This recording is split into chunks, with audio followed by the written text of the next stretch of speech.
നവകേരള സദസ് പരാതികളിൽ മെല്ലെപ്പോക്ക് തുടർന്നു. കോഴിക്കോട് ജില്ലയിൽ ആകെ ലഭിച്ച 46,103 പരാതികളിൽ ഇതുവരെ 2,094 പരാതികൾ മാത്രമാണ് പരിഹരിച്ചത്. ബാക്കിയുള്ള ലഭിച്ചതിൽ പകുതിയിലധികവും മുഖ്യമന്ത്രിയുടെ ദുരിതാശ്വാസ നിധിയിൽ നിന്ന് പണം അനുവദിക്കാനുള്ള അപേക്ഷകളാണ്. ഇതിനായി വില്ലേജ് ഓഫീസർമാർ രേഖകൾ ശേഖരിച്ചു വരികയാണെന്ന് ADM അറിയിച്ചു. സാനിയോ മനോമി വിശദാംശങ്ങളുമായി. സാനിയോ, നേരത്തെ മുതലുള്ള പരാതിയാണ് മെല്ലെപ്പോക്ക്. കോഴിക്കോട് ജില്ലയെ സംബന്ധിച്ചിടത്തോളം അത് തീർത്തും മെല്ലെപ്പോക്കാണോ?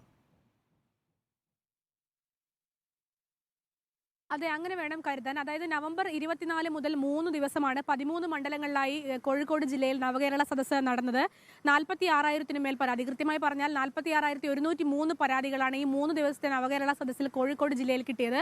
അതിലിപ്പോൾ ഒരു മാസം പിന്നിട്ടിട്ടും ആകെ പരിഹരിച്ചത് 2,094 പരാതികൾ മാത്രമാണ്. തീർത്തും മെല്ലെപ്പൊക്കാണ് പരാതികളിൽ ഉണ്ടായിരിക്കുന്നതെന്നാണ് നമുക്ക് മനസ്സിലാക്കാനാകുന്നത്. ജനുവരി 5-നുള്ളിൽ എല്ലാ പരാതികളും പരിഹരിക്കാനാണ് സംസ്ഥാന സർക്കാർ കോഴിക്കോട് ജില്ലയ്ക്ക് നിർദ്ദേശം നൽകിയിരിക്കുന്നത്. എന്നാൽ ഇതുമായി ബന്ധപ്പെട്ട് നമ്മൾ ADM-നോട് സംസാരിക്കുമ്പോൾ അദ്ദേഹം പറയുന്നത് ബഹുഭൂരിപക്ഷം പരാതികളും, പകുതിയിലധികം പരാതികളും മുഖ്യമന്ത്രിയുടെ ദുരിതാശ്വാസ നിധിയിൽ നിന്ന് സഹായം കിട്ടുന്നതിന് ആവശ്യമായ പരാതികളാണ്.